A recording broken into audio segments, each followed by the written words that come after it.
जख्म देने का अंदाज कुछ ऐसा है, जख्म देकर पूछती हूँ हाल कैसा है। तुमसे सिकवा क्या करूँ मेरी जान, सारी लड़कियों का मिजाज एक ही जैसा है।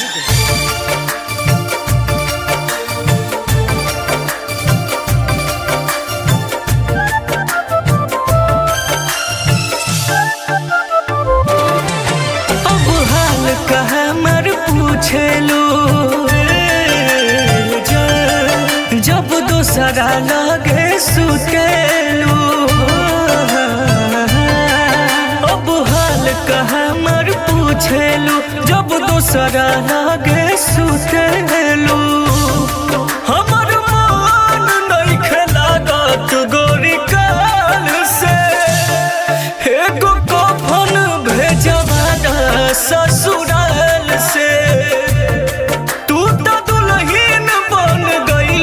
सिनुर डाल के एगो कफन भेजवा दा ससुराल से।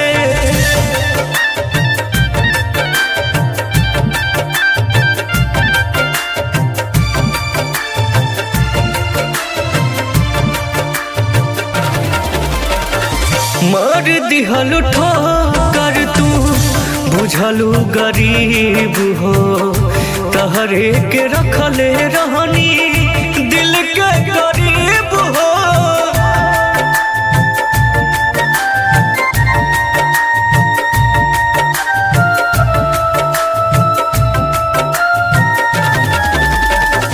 मार दिहल ठोकर तू बुझलू गरीब हो, तहरे के रखले रहनी दिल के करीब हो। दिहलु दिलवा निकाल के एगो कफन भेजवा दा ससुराल से। हमर मन नहीं खेलागत गोरी काल से, एगो कफन भेजवा दा ससुराल से।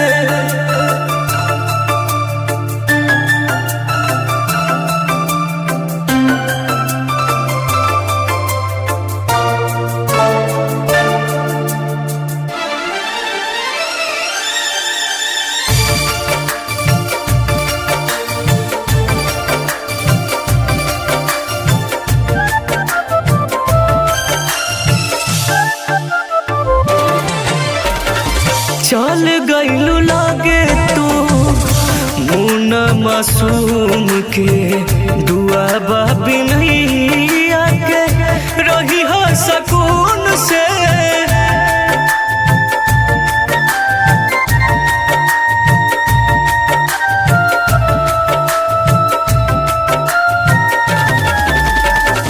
चल गइलू लागे तू मुन मासूम के, दुआ बाबी नहीं आके रही हो सकून से। हमके झोंक दिहलू मुहावा में काल के, एगो कफन भेजवा दा ससुराल से। हमर मन नहीं खेलागत गोरी काल से, एगो कफन भेजवा दा ससुराल से।